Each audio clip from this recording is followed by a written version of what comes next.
Hi everyone, welcome to day 10 of the July colouring challenge. So just quickly, on day 9 when we did the flamingo, I actually put a little bit of white gel pen in for waves afterwards after I finished filming, so I just wanted to tell you that I'd done that really, and I think that's helped break it up and make it look a little bit more like water. So we've got the Pirate's Cutlass to do today. I know that we had that disaster on day 4 with the paint. It's basically the paper that's the problem, it's not the paint. The paper's very thin and it just buckles really easily. But looking at the little bit that we did with the gold paint on the fairy tale book, I was just wondering whether we should risk it and try and use some chrome paint on this cutlass and see if it works. I'm hoping that if we just don't use too much water, it might be all right. And the reason why I do want to use the paint over everything else is because the silverest thing, the most metallic and shiniest thing that I can find is KJ Design by Karen's chrome paint. It is incredibly shiny and it's the best thing really that you can use for a shiny metal if that's what you're after. So I think I'm going to try it. I'll just zoom you in, bring you down here a little bit, and let's get some water on this chrome paint. I think it's once bitten, twice bitten, but hopefully it might work out. So if we just put a little bit of water on here, just 2 drops from my water brush, and just let that start to melt. That might even be too much water, just 2 drops, but I'm just going to give it a moment to thicken up a little bit. And I'm thinking if we do that and just keep, maybe even if I use a different paintbrush that isn't a water brush, that might even help, because we've constantly got little bits of water dripping out through that brush and that's going to make it even wetter. So I'm just looking for a little brush. Let's go for this one. And I'm going to pick up some of the pigment. And let's try the paint again. So like I said, I'm hoping because we haven't got too much water, and I am being really careful, that we're not going to get as much buckling as we did on day 4, which was, I think I used quite a lot of water on that, to be honest, and I should have known better. Right, so I'm just trying to fill the shape in quickly because I don't want to settle the wet brush on any area for too long, because that's when we'll start getting buckling in the paper as well. But hopefully you can see, I'm at a different angle so I'm not quite seeing all of the bright metallic effect, but hopefully you can see just how incredibly silver this paint is. Now we already discussed the how amazing Karen's paints are, and this one is really one of the best because it's just so amazing to look at. It's so incredibly shiny. I really don't know how she does it. Now I am starting to get a very slight buckling on the paper, which, you know, we've got to expect, but there's been no bleeding outside of the lines or anything like that we experienced on day 4. So do you know what, I'm going to call that a win. Let me just have a look through the camera. Oh yeah. So you can see just how amazingly shiny this is, and if I just put it to one side out of the light, it still retains its metallic look. It's just super shiny under the light. But yeah, so I'm really happy with that. Just looking through the camera to make sure we've got even coverage, because sometimes I can't see. I can see better through the camera. Yeah, I think that'll do. So I'm glad that that's worked, because that's the best, most shiniest thing that I could have possibly thought to use for a sword. So brilliant. So now we've got to think about the, do they call this the hilt? The bit that you hold it with, the handle? We've got to think about that, haven't we? So obviously it's not that big of a deal how we colour it, because it's the smallest little hilt, but I have had a look at pirate cutlasses on Google. It's on screen, yeah, and obviously there's lots of different ways we could do it. I think I'm probably going to keep it fairly simple and just go for a bronze type of hilt, so something like this, I think. So I need to think about what colours I want for this. it is quite a reddish brown, and just trying to think about what colours I will need to create a bronze rather than a gold. So let me just have a look. What do I have? I'm trying to look for different supplies as well, so that we're not using the same thing every time. So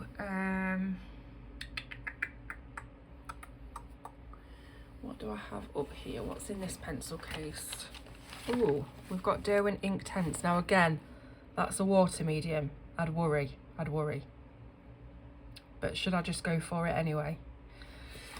What browns do we have on here? Let's have a look. So we've got this one called Madder Brown, which looks fairly reddish. I'm going to put that one out for a sec. We've got a red Oxide as well, which could be like the lightest colour that we use for the bronze. And then I want something fairly dark. So we've got one called Dark Chocolate. I think what I'll do is have a play with those on my sheet first before we commit. So let's just scrub a little bit of this on here. So this is the Dark Chocolate. Now I'm thinking if I do the same thing and don't use as much water, we might get away with it. I don't know why I'm so intent on using water-based media on this. Yeah, that's a pretty nice gradient, or you know, a tricolour combination there.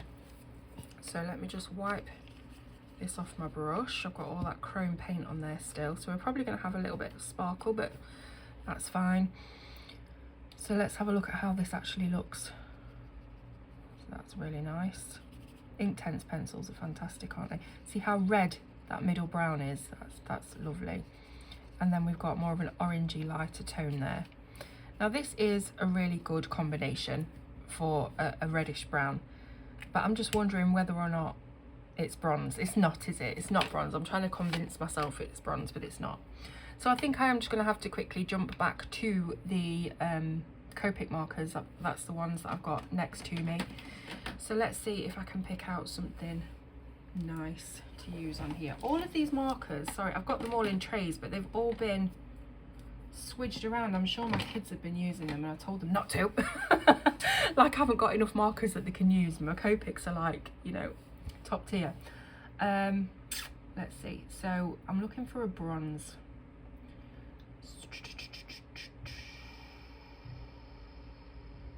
It's just trying to keep the bronze colour in mind, you know. So we're looking for sort of like a burnt gold. I wonder, what about these? This is E57 Light Walnut and E55 Light Camel. Maybe. Do we have anything a bit darker than the E57? E57. I've got an E79. Let's have a look at that one.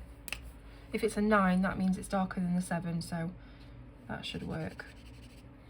Is it bronze? Will it look bronze? I don't know. I think I'm overthinking this. I think I'm just going to go for these 3 colours and just try and do something with it. So I'm just going to dot some of this darker colour on the outside of the hilt here. Really trying not to go over the lines or go too close to the lines, because alcohol markers will bleed, as we know. Okay, so I've done a little bit of a jagged edge on that. I'll just pull a little bit of it down here as well, and maybe just in the centre there. Then I'm going to get the lightest one, which is the E55, fill it in. And I think if we're looking for a bronzy metallic kind of look, we are going to need to add the white gel pen for the highlights. See, this is kind of spreading a little bit, so I'm just adding the middle colour now, just for a little bit of a warmer tone. And like I said, I've probably just overthunk it, really.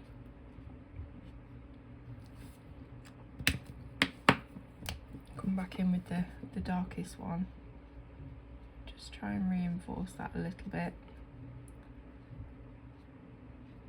It's so difficult to get a good effect on such a small area.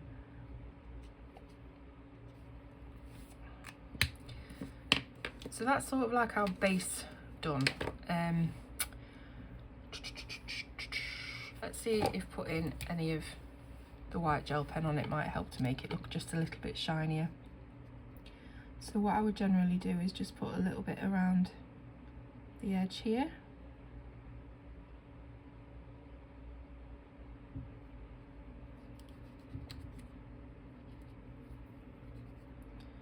And then some around the top.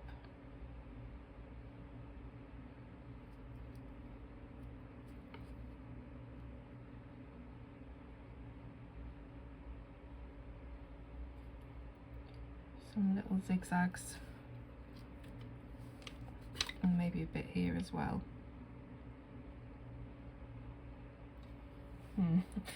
I don't think this is the best thing that I've ever coloured, to be honest, but you know, it is what it is. I think I thought a little bit too much about the whole bronze thing.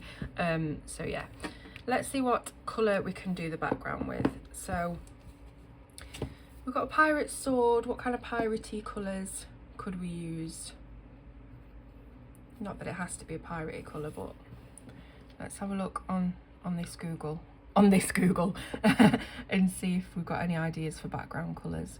I mean, we could black it up completely like we did on day 4, but I mean that would make it pop at least, but it'd be a second black background that we've done, and it might be a bit, I don't know.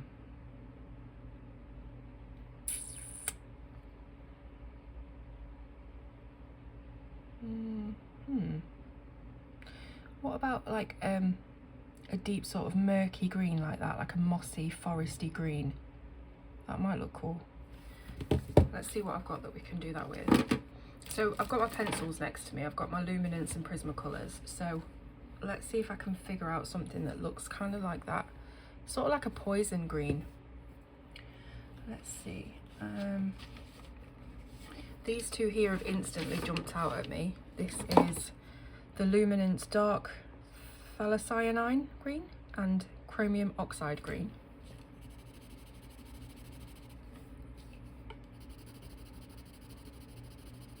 Yeah, I think we need also like a limier green as well. What's this one? This is olive yellow. That could work. Let's give it a go. So the dark, what's it called? Dark Phthalocyanine. It's number 719 anyway. So I might just put some of this down. In fact, I really should start with the lightest colour, then we can just layer the colours over. So this is the lighter one, that olive yellow.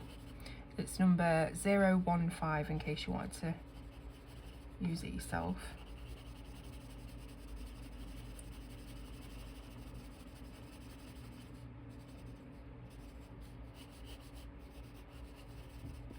So we've got a layer of that down. Come back in with the thingy weird cyanide green that I can't pronounce.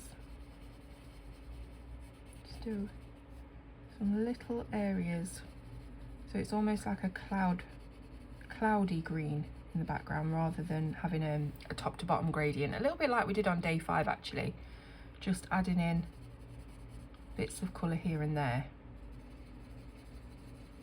Do some shadow maybe underneath this sword.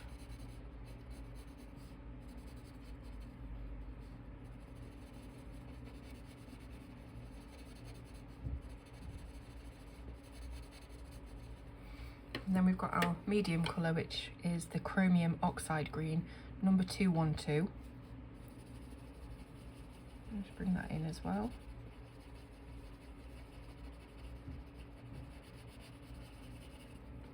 This is just a very light layer to get the placements right, and then I'll decide what to do about getting rid of the tooth of the paper. Like I say, we could use blending pencil, we could use blending solution with a stump. or we could just use the pencils. Like I said before, I generally use just the pencils, but I'm not against using different mediums. I do like to build up with the pencils because I think that's how we get the most saturated look. So coming in again with the darkest colour, just in this corner, underneath the sword.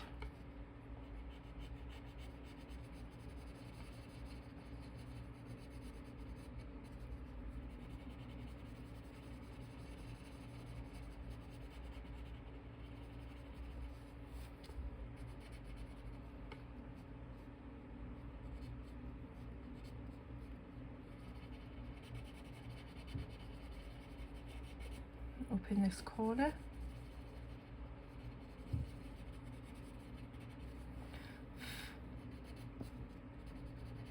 A little bit here as well.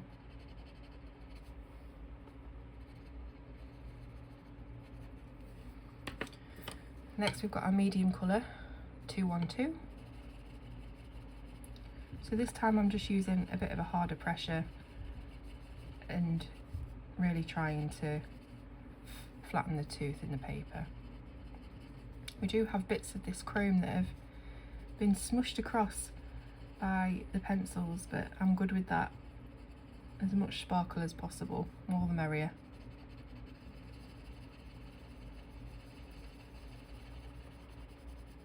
So just blending it into the darker green.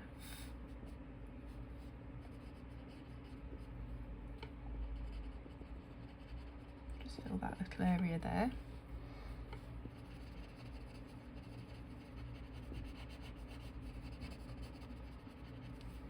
And then finally we've got our olive yellow, 015, to do the last little bit of blending.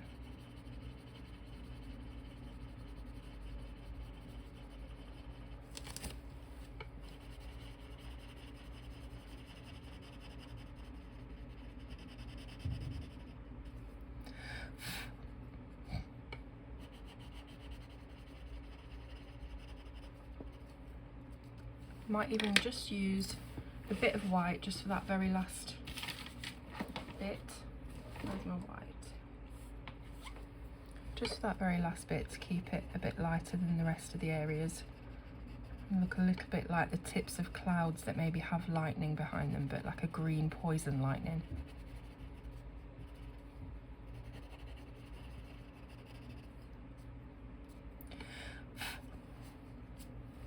Fabulous. I actually really like that. It's turned out a lot better than I thought it would. So I hope you've enjoyed it. Come back on day 11 when we'll be colouring a treasure chest. See you soon.